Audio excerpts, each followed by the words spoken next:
James Luckett. He's a father, artist, cook, and educator. He fosters the well-being of the young August Frederick Towns, makes pictures with all manner of means, methods, and mistakes, works as chef and dishwasher at Table of Contents Cafe, and foments photography at Antioch College.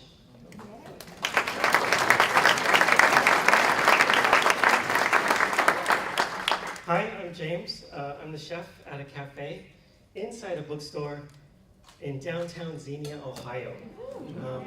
Every now and then I take a break from my kitchen and I go out the back door, stretch my legs, get a breath of fresh air. These slides are up longer than I thought they'd be. And when I go out the back door, there's this parking lot. On the north and east sides, it's ringed by the backs of the storefronts and the businesses. And on the southwest corner, there's a few residences there. As an image maker, as an artist, I always take my iPad with me on these breaks. And I started making photographs back there, because that's what I do. And I've been doing it for about 1.5 years, and I have about 200 images now at this point. It started out as a challenge. Could I make a worthwhile photograph in such an unlikely place? But right from the start, I didn't have any trouble finding interesting things to focus my attention on. Every morning, the sun comes up over the top of those buildings and floods the parking lot with the most beautiful light. And sometimes the photographs are just about that.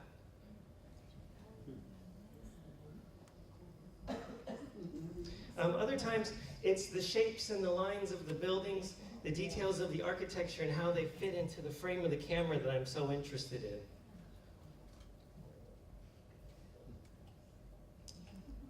Wow, 20 seconds.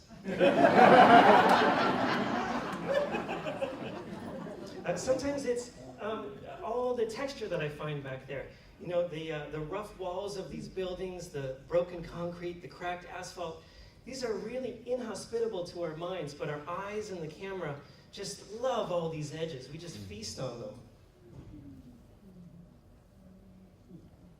And sometimes it's the fascinating and improbable things I find back there.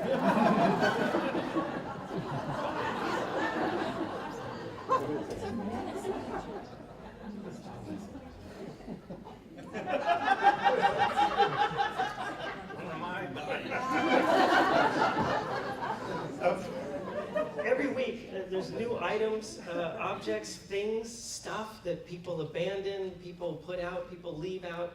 You know, the flotsam and the jetsam of the modern age. It's just back there, new stuff all the time. Somebody thought this looked a little bit like our president.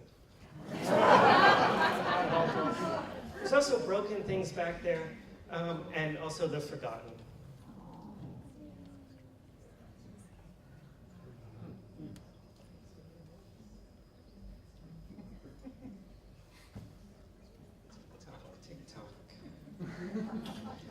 There's a lot of life back there, and I've really enjoyed over the last 1.5 years getting to know all of the plant life that's back there. There's plants that have been purposely planted and cultivated and taken care of, but there's also a lot of wild botanical specimens that find a crack somewhere and you know, just make a go of it.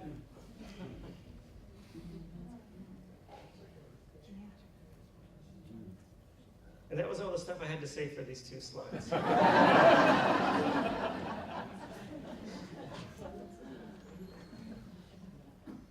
There's a lot of people I meet back there too. This is Jocelyn and Nathan. They work for the Xenia City Parks. Their job, their task was to keep the parking lot beautiful.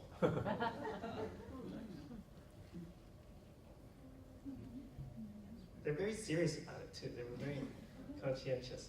This is Zoe. One day I walked out the back door and Zoe was right there singing songs to herself and dancing, moving her pinwheel in such a way that it would twirl around. It's really one of the most wonderful moments I've ever had walking back there. And then here's Sarah, professional photographer, commemorating her sister Sydney's 16th birthday. And it's not always the parking lot that's so interesting. Sometimes it's the sky that just opens up and just looks amazing.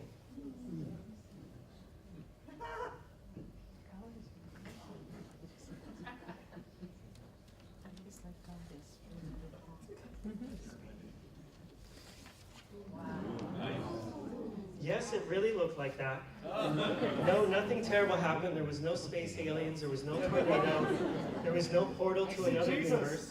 Maybe it's for the archive. I should put this on my resume in the collection of the University of Dayton Marius Library Archive.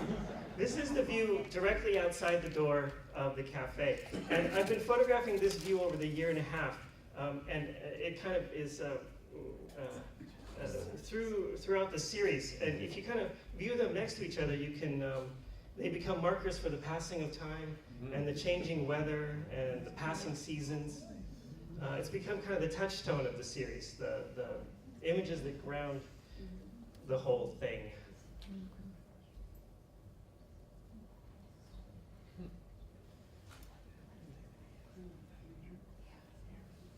And sometimes real change happens in the parking lot. One morning I walked out and that tree was lit up all majestic and golden, and so I made a photograph. And a few days later I walked out to my surprise and shock to find the tree gone. Like, it's never coming back. I'm never going to see it again. That's it. Good night. Bye-bye. You know, typically one goes somewhere to make a photograph.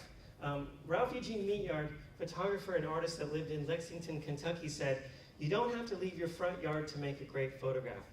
And that's what I've been trying to do, to work with where I am, to make that place something more. And hopefully I've been able to do that. Thank you.